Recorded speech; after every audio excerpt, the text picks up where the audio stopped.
মনৰ ভিতৰত আজিও প্ৰতিধ্বনি হৈ আছে, ভনী ভনী ভনী।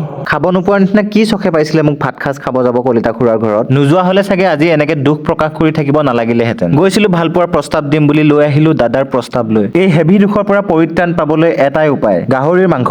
ৰাতিপুৱাই পুৱাই ফ্ৰেছ হৈ ডাইৰেক্ট মাংস বজাৰলৈহে গৈছো। খাচী গাহৰি আধা কিলো লৈ ডাইৰেক্ট কলিতা খুৰাৰ দোকানত সোমাই দিছো। কি হে ডেকা ল'ৰা, মাহৰ শেষ যদিও দোকানলৈ অহাটো কমি গৈছে। বোলো খুৰা অহা মাহৰ পৰা চাগে বাকী নাখামেই আৰু। বাকী খালে মানুহৰ সন্মানটো নাথাকে। লাগিলে দুসাঁজ মাৰ ভাত খাম, কিন্তু বাকী নাখাম চাগে। কি হলো, কিবা বেয়া পালি নেকি? সিদিনা খুৰীয়ে আপোনাৰ ছোৱালীৰ আগত যিটোহে চিনাকি দিলে, মই বোলে আপোনাৰ দোকানৰ বাকী খোৱা পাৰ্মানেণ্ট কাষ্টমাৰ। ইমান কষ্ট কৰি মা পিতাই পঢ়ালে, ইঞ্জিনিয়াৰ এটা বনালে, সেইটো চিনাকি নিদি পাৰ্মানেণ্ট বাকী খোৱা কাষ্টমাৰহে হলো। হ'ব তই বেয়া পাই নাথাকিবি, মই খুৰীয়ে আৰু কম বাৰু। এতিয়া আৰু কৈ লাভ নাই খুৰাদেউ, মই বহুতখিনি আগবাঢ়ি আহিলো বাৰু। আৰু সময় অপচয় নকৰো, সময়বোৰ বহুত মূল্যৱান খুৰাদেউ। আলু 1 কেজি আৰু পিঁয়াজ আধা কেজি দিয়ক। বাৰু হ'ব দে, বাকী নাখালেও মাজে মাজে আহি কথা চথা পাতি থাকিবি বাৰু, সময় পালে আহিম।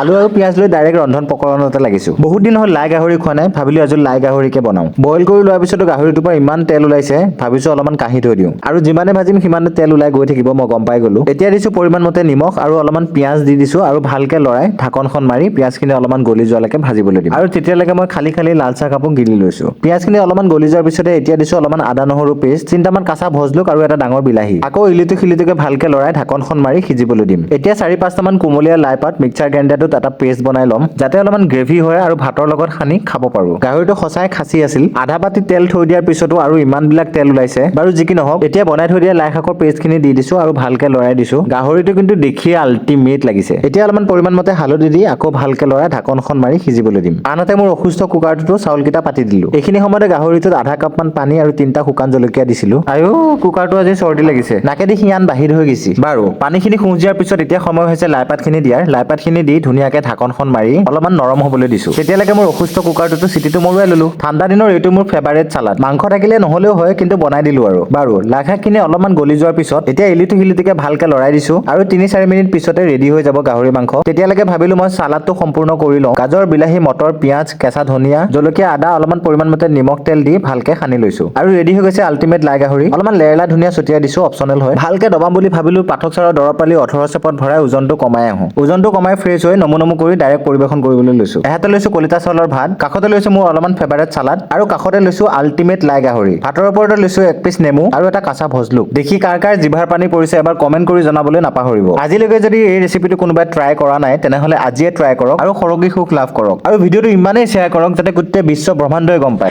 পলম নকৰি খাবলৈ আৰম্ভ কৰিছো। খাবা আৰু কি আল্টিমেট বনিছে। আজিহে যদি পাহৰিব পাৰো মনৰ ভিতৰত প্ৰতিধ্বনি হৈ থকা ভনী ভনী ভনী।